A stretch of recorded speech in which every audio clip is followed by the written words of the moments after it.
Assalamualaikum warahmatullahi wabarakatuh. Selamat pagi dan salam sejahtera bagi kita semua. Apa kabar anak-anak semua? Semoga kalian semua dalam keadaan sehat walafiat sehingga dapat mengikuti pembelajaran daring pertemuan kedua ini dalam keadaan sehat walafiat.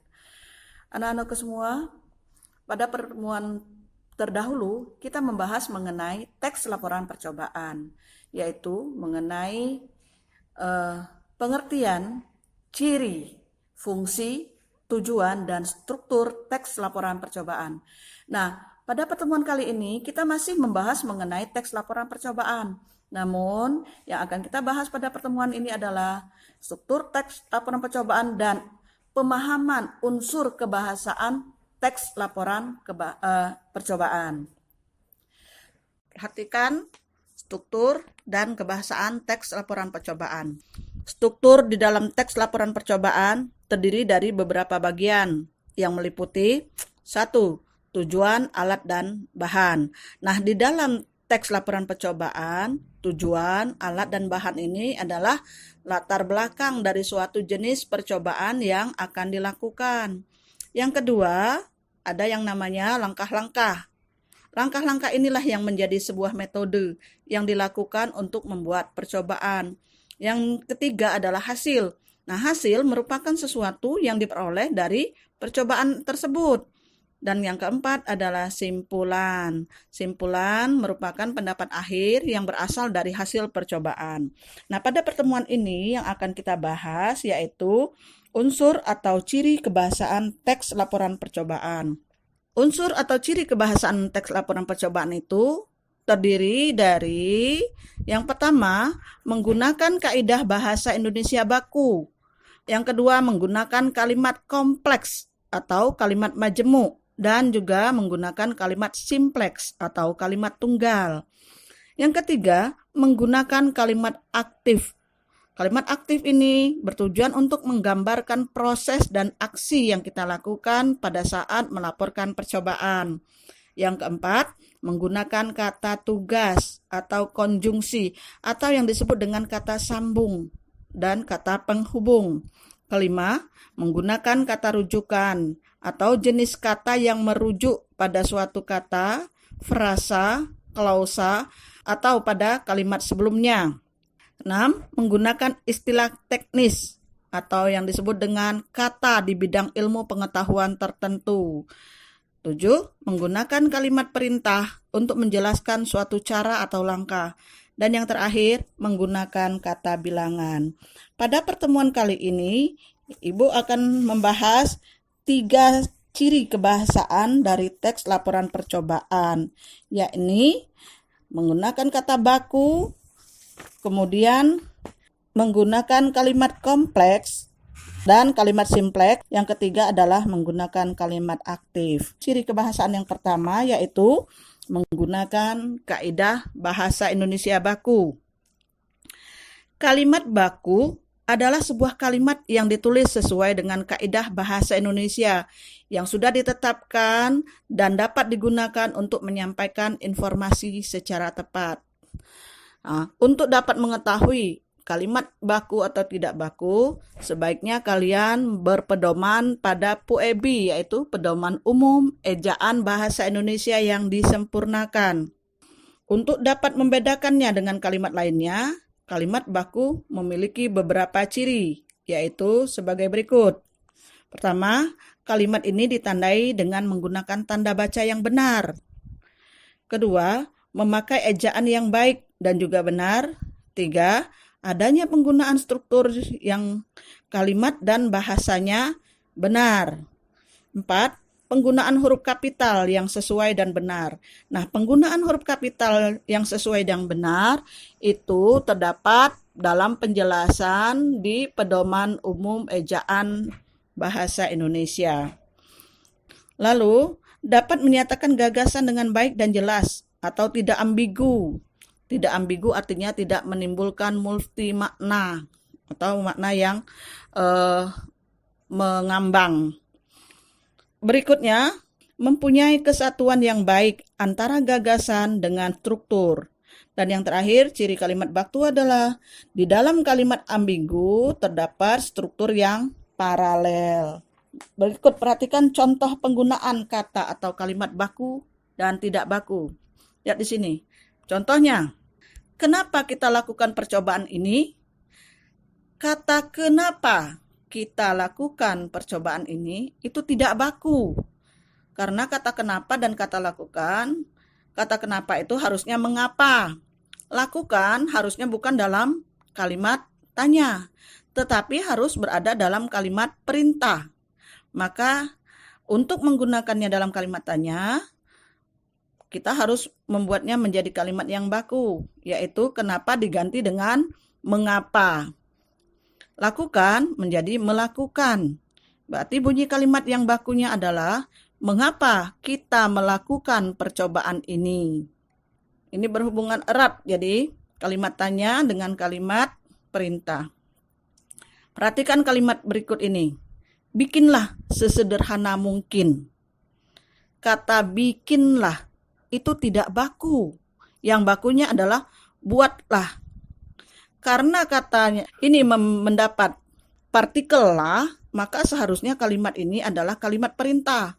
Dan tanda bacanya seharusnya tanda baca seru.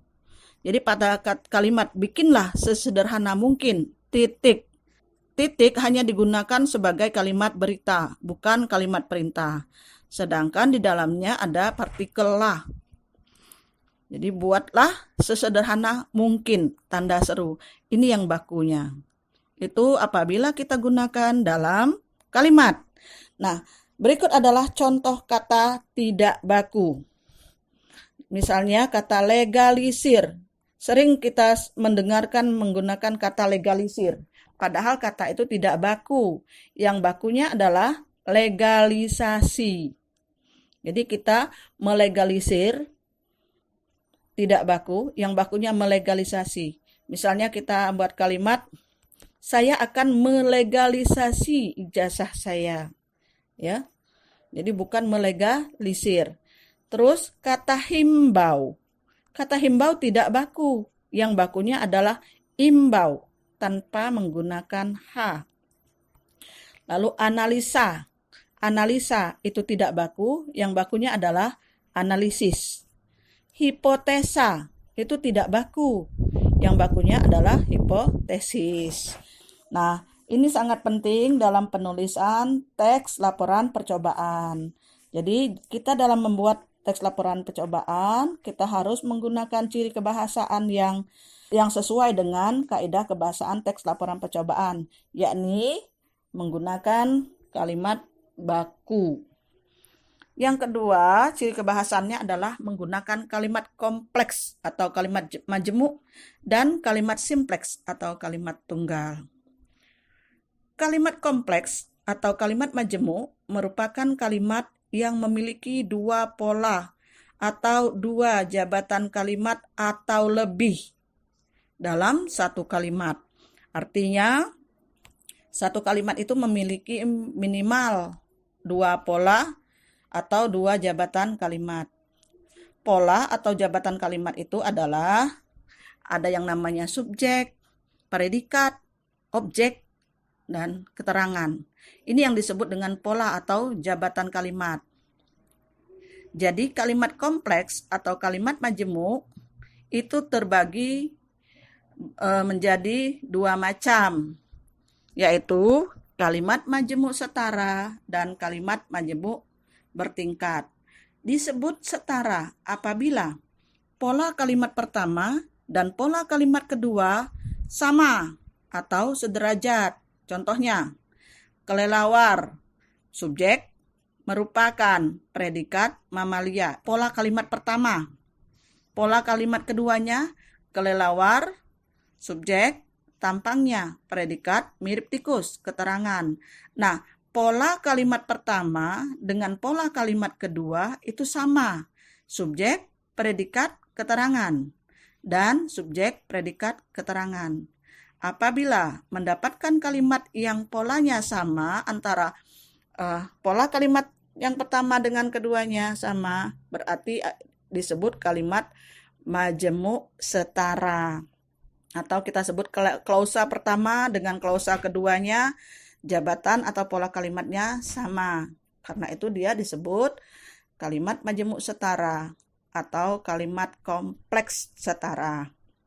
Lalu, yang disebut kalimat majemuk bertingkat apabila pola kalimat pertama dan kedua tidak sama atau tidak sederajat.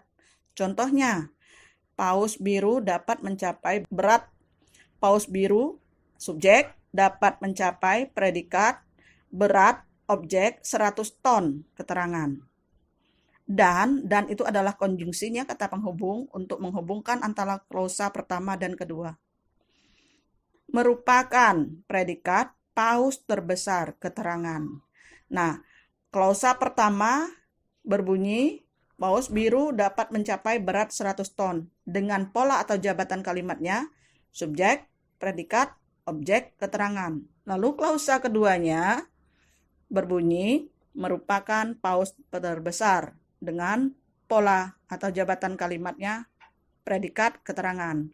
Berarti kalimat majemuk ini atau kalimat kompleks ini berpola atau jabatan kalimatnya adalah SPOK dan PK. Ada 2 predikat dan ada 2 keterangan, sedangkan subjek dan objeknya hanya 1. Nah, inilah yang disebut dengan bertingkat. Jadi pola yang pertama dengan pola keduanya tidak sederajat. Kita lanjut dengan yang ketiga. Ciri kebahasaan yang ketiga adalah menggunakan kalimat simpleks atau kalimat tunggal. Kalimat tunggal merupakan kalimat yang hanya memiliki satu pola atau satu jabatan kalimat dalam satu kalimat. Contohnya, kelelawar, subjek, dapat mendengar, predikat, dari jarak 1 km, keterangan. Jadi, polanya subjeknya hanya 1, predikatnya 1, keterangannya 1. Jika bertemu dengan kalimat seperti ini, yang pola atau jabatan kalimatnya hanya 1 dalam satu kalimat, inilah yang disebut dengan kalimat tunggal atau kalimat simpleks. Contoh yang kedua, di kedalaman Laut Biru ada jaringan makanan yang dibutuhkan. Di kedalaman Laut Biru ada jaringan makanan yang diperlukan. Di kedalaman itu predikat, Laut Biru subjek, ada jaringan predikat, makanan, objek yang dibutuhkan. Ya, keterangan. Selanjutnya yang ketiga menggunakan kalimat aktif untuk menggambarkan proses dan aksi. Kalimat aktif dalam teks laporan percobaan itu digunakan untuk menggambarkan proses dan aksi, artinya apa yang dilakukan. Nah, pengertian kalimat aktif yaitu kalimat aktif merupakan kalimat yang subjeknya berperan sebagai aktor atau pelaku. Contoh, setiap hari kita harus selalu melihat apakah ada perubahan pada masing-masing tanaman. Kita itu subjek, harus selalu melihat. Nah, harus selalu melihat, itu predikatnya. Kita subjeknya melakukan perbuatan atau sebagai pelaku. Contoh berikutnya, kita masukkan pacar air ke dalam botol air mineral bekas. Kitanya subjek, masukkan, itu predikat. Predikatnya merupakan kata kerja. Jadi, subjeknya berperan sebagai pelaku. Nah, inilah yang disebut dengan kalimat aktif. Jadi, kalimat aktif itu memiliki ciri bahwa subjeknya melakukan pekerjaan atau predikatnya berjenis kata kerja. Dengan demikian kita bahas pertemuan pagi ini hanya 3 dulu ciri kebahasaan teks laporan percobaan. Mudah-mudahan kalian dapat mengerti. Untuk pertemuan selanjutnya kita akan bahas lagi ciri kebahasaan yang belum kita tampilkan, yaitu yang masih belum dibahas pada pertemuan kali ini. Terima kasih atas perhatiannya. Semoga kalian dapat mempelajari dengan baik. Sampai bertemu pada pembelajaran selanjutnya. Ibu akhiri. Wassalamualaikum warahmatullahi wabarakatuh. Mohon maaf kalau ada kata yang salah. Sampai jumpa. Terima kasih.